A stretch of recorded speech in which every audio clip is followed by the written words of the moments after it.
Wala si kuya. Ano na? Naman mag-interview kay boss. Tanong mo pangalan ni boss. Kuya naman to eh. Kuya naman. Kuya! Ikaw na nga.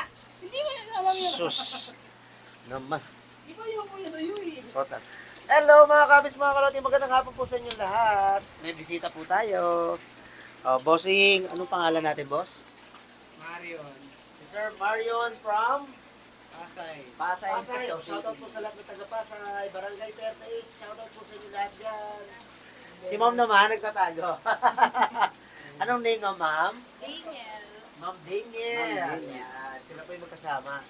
So, nakailang balik na po sila. Susuki po natin sila. Ngayon, humihingi sila ng konting tips para doon sa bagong setup. Ayan. Sige, si Kenneth na bahala sa inyo, bossing ha. Okay, Kenneth. Sige, Ikaw na kuya. bahala kay boss Apa. ha. Pala po din ba yan? Ayos mo yung pagtuturo dyan ha. Natama. Kaya bossing ha. Ayan. Boss, baka meron kang gusto shoutout. Kuya. Sa lahat ng mga boy bili na isda. Enjoy. Happy fish keeping. Yun. Kuya. Sige lang. May yan ako. Kunyari wala yan, katulad lang nung pagka normal na nagbebenta ka. Tapos. Nagkaroon ka lang ng mic at camera. Oo. Sige. Pwede mo makuha yan. Basta yung mga ganyan kasi, tumataas na may mga ganyan na mga halaman sa aquarium natin. Pero habang tumataas naman, pwede mo naman talaga itrim-trim yan. Yan, ang tawag sa kanya, iba ko pamonyera yan. Kaya sa lahat ng mga ganyang halaman namin na maayos dito sa aquarium, yan lang ating available. Kunin ko na yan. Ito, saka ito, yung ang ating natratawag na cryptocorin. Yan lang ating available. Yan, yung nakapat natin sa ngayon, ito lang ating available na sa halagang 100 na yan. Kaya, pero low-tech naman siya, hindi naman halos lahat ng mga halaman ay hindi na. Kung gusto mo, itabi mo doon sa ginagawa mo ng bonsai, yan ang ating mga swahin ng mga tinatawag. Yan ay mga ginagawang ulam, yan ang may mga cleaner. Yan ang mga binibili sa mga palengke. Kung gusto mo bilhin, hindi sa'yo na lang yan. Pero bawas sa mga isda na mga maliliit yan ha. Sa mga malalaki na yun at yung mga koridora nyo doon, pwede isama doon. Pero kailangan kukunin ko itong Sige lang, ibibigyan na lang kita ng pandan-testing dito kasi nakulangan siya eh. Kano ba isa niya yan? Ha? Kasali ba yan sa promo? Ayan, sige na lang. Kung gusto mo yan, gusto mo to. 6 for 1. Ito na lang ating Bumili. ito lang ating indagdag. 100. Hindi mo na, hindi ko na isama to sa mo. Yan na lang babayaran mo ha. Amir, 4,100. Yan, kung Sorry, dadaan mo na ako. Sige. Hi. Thank you po. Pampataba ng halaman? Pagka pampataba ng halaman, number 1 na kailangan natin, sir. Ano ba yung low-tech plants sa inyo? Low-tech plants po, so kailangan natin number 1, pagkain. So yung pagkain po niya, yung tinatawag natin CO2. Merong high-tech CO2 tank, yun yung tinatawag na CO2 injection, kaya lang hindi mo kailangan yun. So meron tayo CO2 tablet tsaka CO2 liquid. Para yung plants mo, para makarecover, para mas tumaba siya tsaka mas lumago. So ngayon, sunod na doon yung mga fertilizer na. So now, meron tayong CO2 tablet, 12 pieces yun sa isang sachet. That is 100 pesos na lang. So gagamitin mo siya good for 12 weeks. 1 tablet a week lang. Pwede mo siyang biyakin sa 4 and then tsaka mo ibaon sa iyong lupa kung saan nakatanim yung mga halaman. Paano yung mga part? Yung mga tanim na dinikit ko lang sa bato? Okay lang yun. Ma-absorb na rin niya yun. Mga ganito. Oo. Yung mga natin, itong tinatawag nating anubias, Ano ba yan po? ipailalim mo lang kung nasaan nakapwesto yung yung bato na yun, doon mo ibaon yung CO2 tablet. Sa mga tawag sa mga sanga-sanga. Hindi, what I mean is, kunyari, ito yung beddings mo ng teka lang sasama natin to bossing sa YouTube natin. Okay lang ba? Okay. So, yan. Kunyari, ito yung lupa mo, ito yung halaman mo nakatanim. So, saksak mo lang dyan sa ilalim.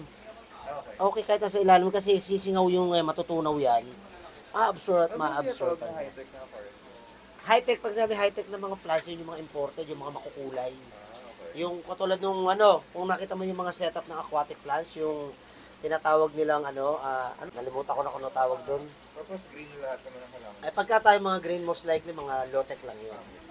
Basta ano siya, basta puro makukulay na halaman, imported yan. So kailangan yan, may CO2 ano talaga, injection talaga. Pag Kasi mga yon low-tech lang. sineset yon ng 8 hours, 12 hours, tuloy-tuloy yung CO2 nun.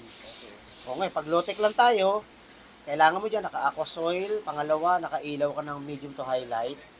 O, tapos pangatlo, kahit low-tech pa yan, suportahan mo pa rin siya kahit CO2 tablet man lang or CO2 liquid. Which is napaka-low maintenance pa rin nun kasi magkano lang naman yun. Hindi ka gagastos katulad ng CO2 injection. Tama Ilang naman. oras yung pa niya? Ilaw niya sa aquarium. At least 6 to 8 hours a day. Gusto mo i-try yung CO2 tablet? Oo. Sige, kukuha lang ako ha. Bali, ito po yung CO2 tablet natin. So, ang laman niya is 12 pieces. Basta once a week lang. Water change ka ng 1/4. Tapos, lagay ka nito. So, after 2 weeks niya, makikita mo may development na yan. Yung liquid iba na ba? Kasi subok na to eh. Liquid naman, iba naman yun. At nakaganto na yun. Meron tayong 250 ml. Ang dosing naman doon, 1 ml a week din. So, kukuha ka ng syringe o kaya yung tinatawag natin dropper. Oo. So, higop ka ng 1 ml, tsaka mo ilagay sa sa tubig naman yun, ihahalo mo Wala naman. may So, effect sa isda. wala. Pagka na-overdose ka, ang mangyayari sa isda mo, parang malalasing yan. Pagka nalasing yan, pumunta sa ilalim, minsan masama, hindi na sila nagigising, kaya kailangan tamang dosing lang talaga. Ngayon, ito, ganun din. Ang maganda dito, nakabaon, rekta na sa ugat, Ang mas cool mo tsaka rekta na malapit. Yan or yung liquid? Well, parehas naman. Ang kaganda sa liquid, kung ang mga halaman natin may mga ugat-ugat sa katawan, ma-absorb niya yon. O ngayon, pag ito naman, root sa ilalim, okay din siya. Ay magandang hapon. Anong hanap po nyo? Try mo rin? Sige. Kuha tayo ng liquid. So, ito po yung liquid carbon po natin. Ito po ay nasa 250 ml din po siya. So, ang presyo ho natin dito, nasa 350. Pero syempre, discountin natin sa'yo, ha? Oo. Ang pangalan mo, bossing? Edward. Shoutout sa'yo, Sir Edward, ha? Salamat po sa pagbisita. Saan yung location kayo, sir? Taga Paranaque si boss. Shoutout po sa lahat ng taga Paranaque. Yan. Ano pa dadagdag natin, boss? Okay na yan? Sir Edward, maraming salamat po. So, ulitin, sir, ha? Ingat, ha? Ito yung YouTube channel natin, boss, sa Ping Y Emson, ha? Para mamaya edit natin yan, makikita mo doon. Wala ka sa shoutout? Wala naman. Sige, sa ulitin, ha? Balitaan mo ako after 2 weeks, ha? Salamat, ingat po kayo. Hi, boss. Baka may shoutout ka, boss, mabatiin. Halika lang, dali, shoutout ka, dali. Sino shoutout natin? Ayaw mo. Malaki na. Yung crush mo, batiin natin yung crush mo. Pagdating mo yung crush mo na. Dali. Ayaw niya. Girlfriend na lang niya.